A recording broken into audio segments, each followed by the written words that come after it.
Topics होती हैं उसमें आप बहुत ज़्यादा अपडेट होती है, बहुत ज़्यादा मतलब हर जगह पे एक्टिव रहती हैं। एक बहुत अहम सवाल है कि अगर महिला आरक्षण का शब्द आपके दिमाग में आता है तो सबसे पहली चीज़ें क्या क्या निकलती हैं?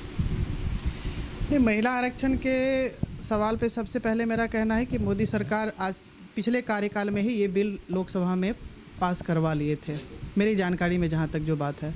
राज्यसभा में चूँकि हमारी बहुमत नहीं थी इसलिए वो बिल हमारा पास नहीं हो सका, और हमारी सरकार आज भी उस चीज़ का इंतज़ार कर रही है। जिस दिन हम राज्यसभा में हमारी बहुमत रहेगी, महिला आरक्षण बिल 33% पास हो जाएगी, ये मुझे विश्वास है, खासकर राजनीति के क्षेत्र में।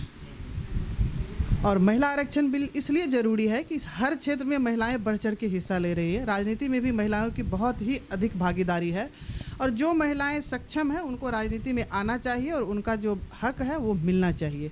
तो वो ऐसे नहीं मिल सकता है जब तक कि उनके लिए कुछ सीट निश्चित नहीं हो, जब तक उनके लिए कुछ सीट आरक्षित नहीं हो। तो ये तभी संभव है जबकि हमारी सरकार इस बिल को पास करेगी, और मुझे उम्मीद है कि ये कोई सरकार नहीं कर सकती है, सिर्फ और सिर्फ मोदी सरकार ही कर सकती है।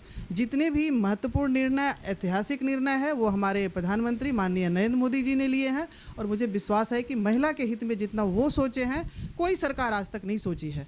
चाहे वो उज्ज्वला योजना हो, जनधन योजना हो, कृषक महिलाएं हो, सभी के लिए, और राजनीतिक क्षेत्र से जुड़ी महिलाओं के लिए भी वही सोचेंगे, और उनके कार्यकाल में ही ये बिल पारित होगी और ये बिल पास होगी। जितना परसेंटेज है विधानसभा में जी, महिलाओं के लिए कुछ परसेंटेज माना गया है कि इतना परसेंट जो है आपके लिए आरक्षण दिया जाता है। जी, आपकी सरकार करीब 15 साल से, जी हाँ, 15 साल में क्या लगता है कि वो जो परसेंटेज है वो आप लोगों ने अचीव किया है?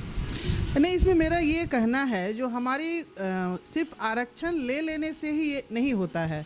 हमारी जो बहनें सक्षम है, जो बहनें चुनाव जीतने की स्थिति में रहती है, विनिबिलिटी, हमारे पूर्व राष्ट्रीय अध्यक्ष और वर्तमान गृह मंत्री जी का एक शब्द बहुत ही अच्छा है, विनिबिलिटी जिसमें हो उसको चुनाव लड़ाना चाहिए। आरक्षण हम दे ही दे मान लीजिए और उसमें विनिबिलिटी नहीं है तो फिर तो वो निश्चित नहीं है कि वो सीट हम जीत ही पाएंगे।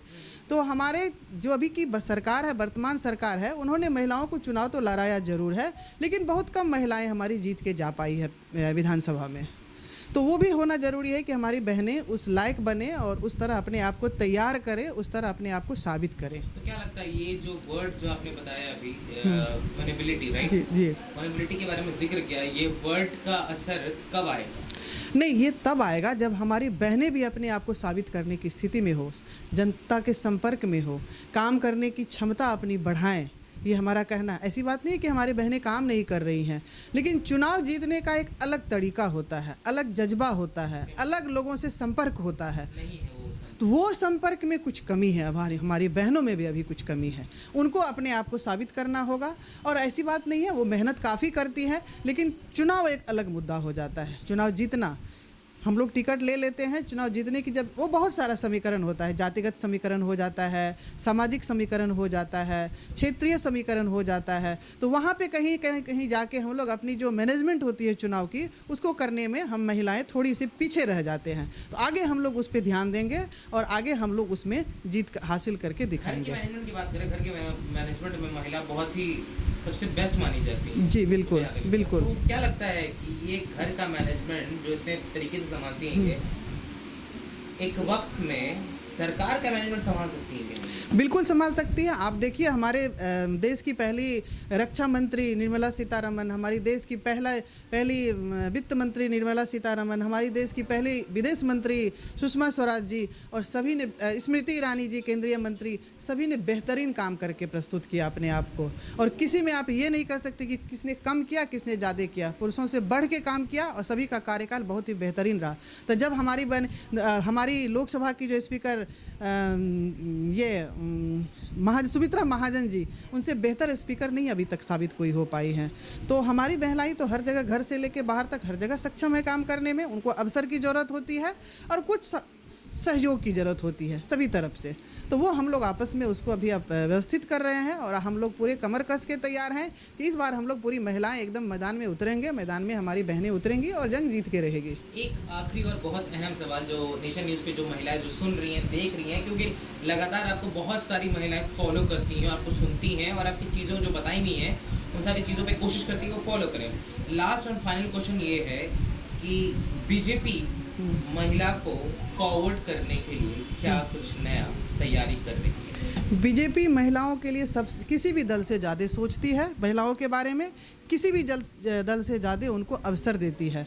हमारी चाहे संगठन का मामला हो, चाहे हमारे राजनीतिक में पद का हो, चाहे मंत्रालय में हो, हर जगह महिलाओं को स्थान दिया गया है। और माननीय प्रधानमंत्री जी, माननीय गृह मंत्री अमित शाह जी और माननीय राष्ट्रीय अध्यक्ष जेपी नड्डा जी इस मामले में बहुत ही संवेदनशील हैं कि महिलाओं को उचित स्थान मिले। जो महिलाएं सक्षम है, जो जिस लायक है, उनको वहाँ पहुँचाया जाए, और बीजेपी उसमें सबसे बढ़ के सोचती है। तो बात बिल्कुल साफ है कि हमारे साथ लाजवंती झा जी थी। ये महिलाओं के लिए बस इतना ही कहना चाहती हैं, जिसमें कैपेबिलिटी है, जिसमें कैलिबर है, वो महिलाएं बिल्कुल आगे निकलकर सामने आएंगी। चाहे वो, क्योंकि बीजेपी जो सरकार है वो महिलाओं के लिए कहीं ना कहीं एक जरिया बनकर सामने आ रही है, कहीं ना कहीं एक धागा बन के सामने आ रही है। महिला मोती है तो बीजेपी उस धागा है, और उस धागा में मोती पिरो जाएगी। यही है लाजवंती जी की कहानी। देख रहे हैं नेशन न्यूज़। धन्यवाद।